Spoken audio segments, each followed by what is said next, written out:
There aren't many immutable rules to human existence. The only two I'm aware of, death and taxes, have been around almost since the dawn of time. I would, however, like to propose a third. Stupid people do stupid things, and they do them stupidly. Which brings us to today's contestant on The Chosen Few. Meet James Blankenship. In the early months of 2013, Jimmy and his mother had a disagreement. It was apparently bad enough that Jimmy's mother banned him from her home and property altogether. Now, I've argued with my mother on occasion, but I can't recall a time she ever banned me from her house. Granted, my mother isn't his mother, but if she's anything at all like mine, it had to be something relatively serious to catch a total ban.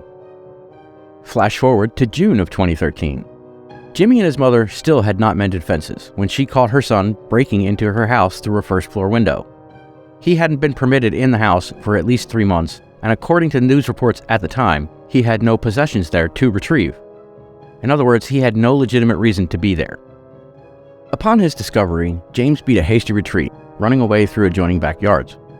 A neighbor happened to notice him and alerted police, who arrived a few minutes later and began a search for whomever the neighbor had seen. Jimmy was soon discovered hiding in a crawlspace under a nearby home and was arrested. You might be wondering how the neighbor saw him so clearly. After all, burglars are rarely seen, but if they are, they're not often recognized as such, except when they decide to make their getaway through someone's yard. Jimmy decided to break into his mother's house during the day, but not because most burglaries occur during daylight hours, statistically speaking.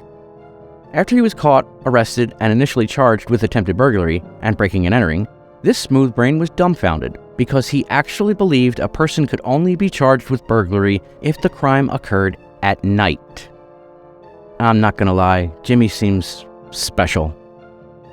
When all was said and done, James Blankenship pleaded guilty to the lesser charge of breaking and entering against a homeowner's will, which was a charge I didn't even know existed, and was sentenced to 180 days in prison, with 120 days of that 180 suspended, and fined $100.